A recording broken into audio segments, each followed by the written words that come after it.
Commission একটি গুরুত্বপূর্ণ issue. বাংলাদেশের মানুষ বহু বছর ভোট দিতে পারে না। তো সেই জায়গাটায় আপনি বিশ্লেষণকে আপনি কিভাবে দেখছেন?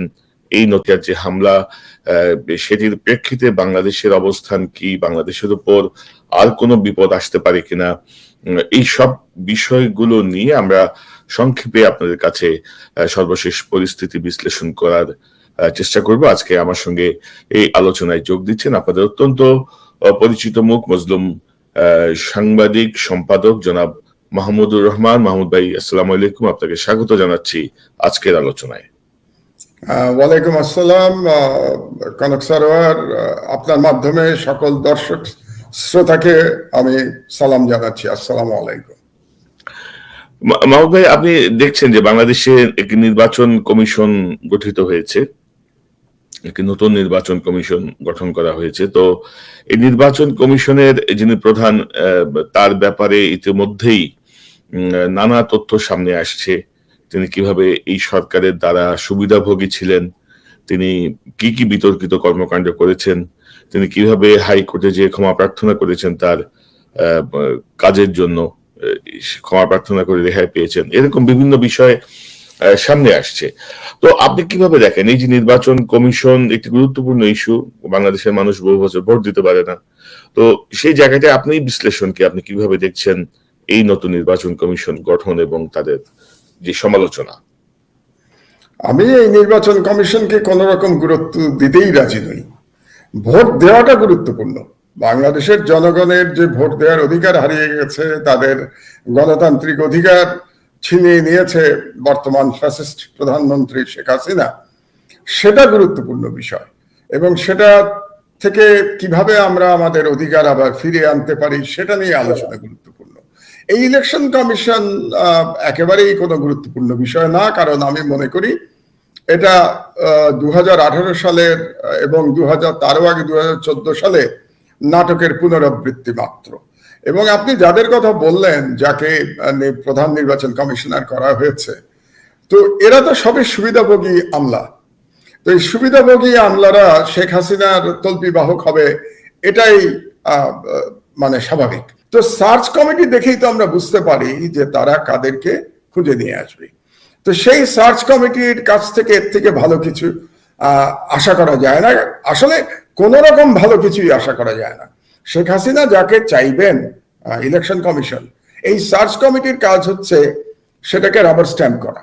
সেই শেখ হাসিনার ইচ্ছা অনুযায়ী যে ব্যক্তিগুলি চাবেন তাদেরকে খুঁজে এনে, তথাকথিত খুঁজে এনে, এটা আগে থেকেই ঠিক করা থাকে।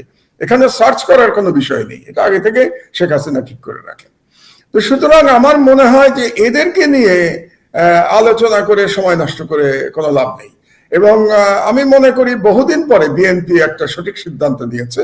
এজন্য বিএনপির নেতৃবৃন্দকে, যারা নীতি নির্ধারক, তাদেরকে আমি সাধুবাদ জানাচ্ছি যে তারা এই সার্চ কমিটি গঠন থেকে শুরু করে নির্বাচন কমিশন গঠিত হওয়া পর্যন্ত এই বিষয়টিকে বৈধকরণ করেন নাই। তারা কোন রকম লেজিটিমেসি দেন নাই, যে ভুলটি তারা 2018 সালে করেছিলেন।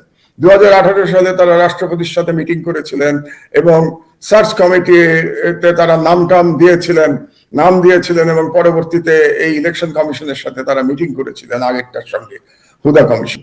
তো এই ভুলটি কিন্তু এবার বিএনপি করে নাই, এই জন্য আমি বিএনপিকে সাধুবাদ জানাচ্ছি। আমি মনে করি দীর্ঘদিন পরে বিএনপি সঠিক রাজনীতির পথে বোধহয় চলে এসছে। 2018 সালের ভুল থেকে সম্ভবত তারা শিক্ষা গ্রহণ করেছে। তো অনেকেই তো স্বাগত জানাচ্ছেন এই নতুন সিইসি কে, বলছেন যে সরকার যদি হস্তক্ষেপ না করে তাহলে এই আউয়াল সাহেব ভালোভাবে কাজ করতে পারবেন। বিশেষত ডক্টর জাফরুল্লাহ চৌধুরী তিনি মন্তব্য করেছেন এবং তিনি আশা প্রকাশ করেছেন এবং তিনি এই নামটি তার তালিকায় দিয়েছিলেন, তিনি প্রস্তাব করেছিলেন যে কয়জনের নাম তার মধ্যেও ছিলেন। তো আরো বিভিন্ন জায়গা থেকে বলা হচ্ছে না উনি পারবেন, উনি দক্ষ আমলা, ইত্যাদি ইত্যাদি। তো আপনি কি মনে করেন? না, আমার কাছে তো জাফরুল্লাহ চৌধুরী সাহেবের এজেন্ডাটা প্রশ্নবিদ্ধ বলে আমার কাছে মনে হয়। যে জাফরুল্লাহ সাহেব আসলে কি চান? তিনি কি শেখ হাসিনাকে আবার মানে লেজিটিমেসি দিতে চান আরেকটি ফার্সিক্যাল ইলেকশনে? কারণ হচ্ছে যে জাফরুল্লাহ চৌধুরী যখন এই সার্চ কমিটির সাথে দেখা করলেন এবং দেখা করে নাম দিলেন, প্রথমত তার নাম দেওয়ার কি এখতিয়ার আছে? তিনি কার পক্ষ থেকে নাম দিলেন? তিনি কি ব্যক্তি হিসেবে নাম দিলেন? কোন ব্যক্তি হিসেবে নাম দেওয়ার কি কোনো এখতিয়ার আছে? তিনি নাম দিলেন এবং তিনি সার্চ কমিটির সঙ্গে দেখা করে ভালো ভালো কথা বললেন সার্চ কমিটিতে গিয়ে। অথচ তার যে অবস্থান এই সার্চ কমিটি ও ইলেকশন কমিশন নিয়ে, সেটা এতদিন ধরে তিনি যে চেহারা আমাদেরকে দেখিয়েছেন তার সম্পূর্ণ বিপরীত। তাহলে কি আমরা ধরে নেব যে তার এই এজেন্ডাটি ছিল যে শেষ সময় এসে শেখ হাসিনাকে একটি লেজিটিমেসি দেবেন তিনি এই ধরনের কর্মকাণ্ডকে? তো জাফরুল্লাহ চৌধুরী সম্পর্কে অতীতের একটি ঘটনা আমি আপনাকে বলতে চাই, ব্যক্তিগত ঘটনা আমার।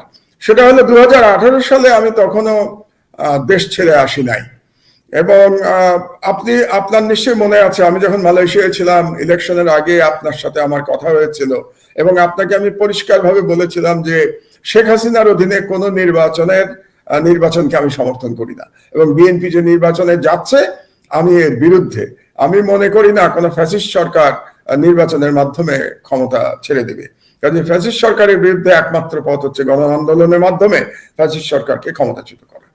তো আমার এই অবস্থান কিন্তু আমি যখন জেল থেকে মুক্তি পেলাম, প্রায় 3.5 বছর দ্বিতীয় দফায় জেল খেটে মুক্তি পেলাম নভেম্বরের 22 কিংবা 23 তারিখে 2016 সাল।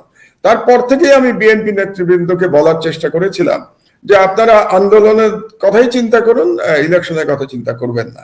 তো সেই সময় মানে আমার অবস্থান খুব পরিষ্কার ছিল যে আমি নির্বাচনের ব্যাপারে কি মনে করি, এবং আমি বিএনপিকে বলেছিলাম যে আপনারা পোলিং এজেন্ট দিতে পারবেন না, পোলিং এজেন্টকে সব গ্রেফতার করে ফেলবে, এবং ইলেকশন আগেই ঠিক করে ফেলবে শেখ হাসিনা কাকে কাকে জেতানো হবে।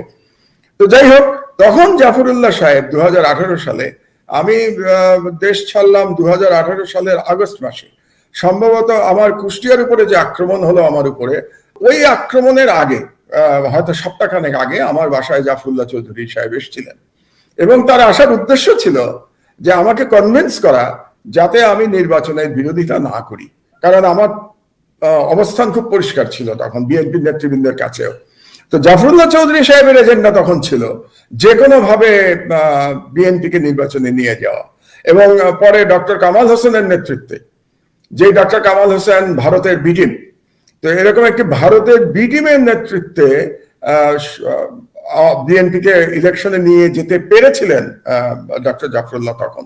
এবং আপনার নিশ্চয়ই মনে আছে যে বেগম খালেদা জিয়া জেলে গেলেন, এবং জেলে যাওয়ার পরে এই বিএনপি নেতৃবৃন্দ জাফরুল্লাহ সাহেবের নেতৃত্বেই বলবো আমি, বা কামাল হোসেনের নেতৃত্বে, কামাল হোসেন এবং জাফরুল্লাহ সাহেব একসাথে কাজ করেছিলেন, এই ফ্যাসিস্ট প্রধানমন্ত্রীর সাথে গণভবনে গিয়ে দেখা করলো, এবং তারা কিন্তু বেগম খালেদা জিয়ার মুক্তির কোনো দাবি উত্থাপন করে নাই, এবং বেগম খালেদা জিয়াকে মুক্ত না করেই এর নেতৃত্বে, এই কামাল হোসেনের নেতৃত্বে তারা নির্বাচনে গিয়েছিল, এবং এই নির্বাচনে নেয়ার এজেন্ডা বাস্তবায়ন করেছিলেন তখন এই ডক্টর জাফরুল্লাহ চৌধুরী।